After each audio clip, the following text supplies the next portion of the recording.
اعوذ باللہ من الشیطان الرجیم بسم اللہ الرحمن الرحیم یوسف ایہا الصدیق افتنا فی سبع بقرات سمان یأکلہن سبع عجاف وسبع سنبلات خضر واخر یابسات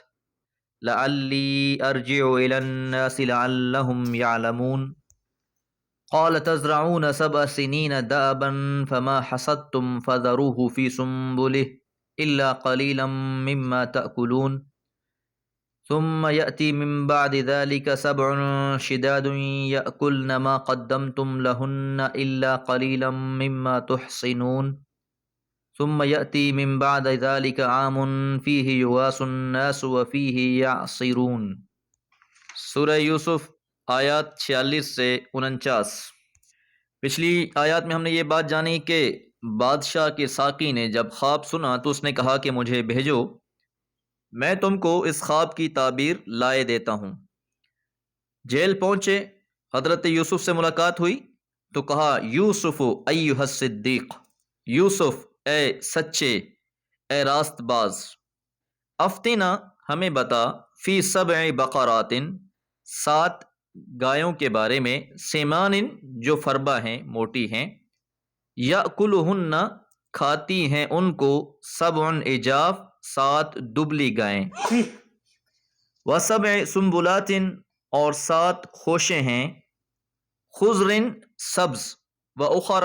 یابسات اور 7 ہیں خشک۔ اب قرآن مجید نے وہ تفصیلات نہیں بیان کی کہ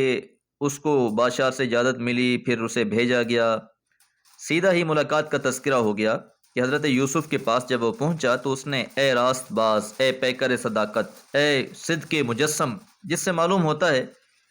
کہ وہ صرف اپنے خواب کی تعبیر کی بنا پر حضرت یوسف علیہ السلام کا معتقد نہیں ہو گیا تھا، بلکہ ایک مدت تک جیل میں ان کی پاک بازی، ان کی صداقت کا جو اس کو تجربہ ہوا تھا، اس نے گرویدہ بنا دیا تھا اس کو۔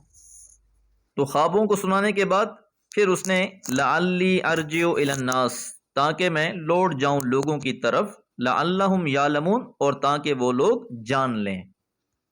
اب اس میں ایک طرف تو اس بات کی طرف بھی اشارہ ہے کہ لوگ پریشان ہیں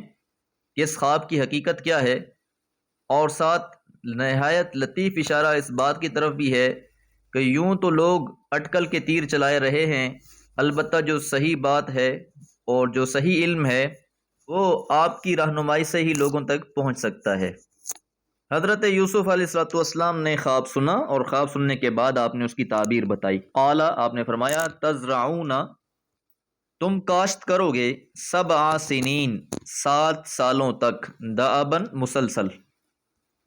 تو 7 سال برابر کاشت کرتے رہو گے، فما حصدتم، پس جو تم کٹائی کرو،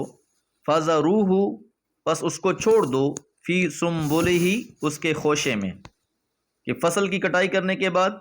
ان کو ان کے خوشے، بالیوں یا سٹوں میں ہی چھوڑ دینا، الا سوائے، قلیلا مما تاکلون، اس تھوڑے کو جسے تم نے کھانا ہو۔ تو آپ نے فرمایا کہ 7 سال مسلسل کاشت کرتے جاؤ، تو جو فصل کاٹو اس میں سے غذائی ضرورت کے بقدر الگ کر کے صاف کر لو، بقیہ سارا غلہ اس کی بالیوں میں چھوڑتے جاؤ تاکہ وہ محفوظ رہے۔ یہاں یہ بات ذہن میں رکھنے کی ہے کہ دانے جب تک بھوس اور بالیوں کے اندر رہتے ہیں، دیمک، سرسری، کیڑے مکوڑوں سے اور مختلف آفتوں سے محفوظ رہتے ہیں، وگرنہ زیادہ دیر تک دانوں کو ان مختلف حملوں سے نہیں بچایا جا سکتا۔ ثم، پھر، یأتی، آئے گا، من بعد ذالک، اس کے بعد، یعنی جو 7 سال کی مدت ہے اس کے بعد آئیں گے تم پر، 7 شداد، 7 سخت سال، یأکلن، وہ کھا جائیں گے، ما قدمتم لہن، جو تم نے مقدم کر رکھا ہوگا ان کے لیے،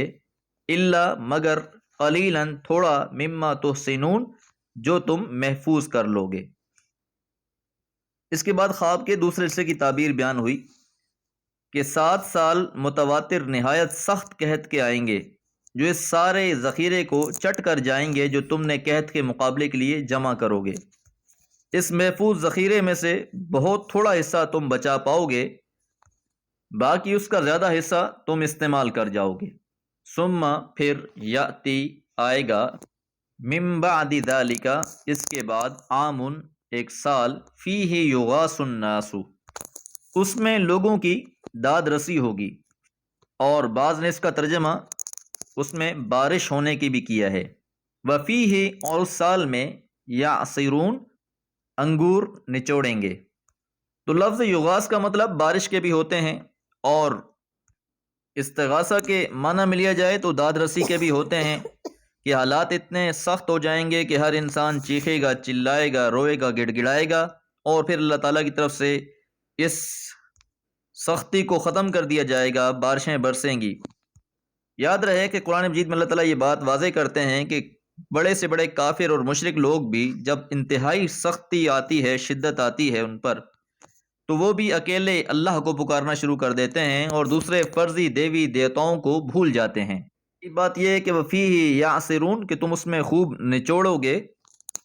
مقصود اس کے لازم کی طرف اشارہ کرنا ہے، یعنی خوب بارش ہوگی، انگور کی بیلیں خوب پھلیں گی، پھولیں گی، لوگ خوب انگور نچوڑیں گے۔ ساتھ ہی اس میں ایک لطیف تلمیح بھی موجود ہے، وہ یہ کہ پوچھنے والا جیسا کہ اوپر گزر چکا ہے بادشاہ کا خاص ساقی تھا، اس مناسبت سے یاسرون کے لفظ نے کلام میں ایک خاص قسم کا لطف پیدا کر دیا ہے جو اہل ذوق سے مخفی نہیں ہے۔ اللہ تعالیٰ سے دعا ہے اللہ تعالیٰ ہمیں باذوق ہو کر قرآن مجید پڑھنے اور سمجھنے کی توفیق عطا فرمائے۔ وما علیہ الا البلاغ۔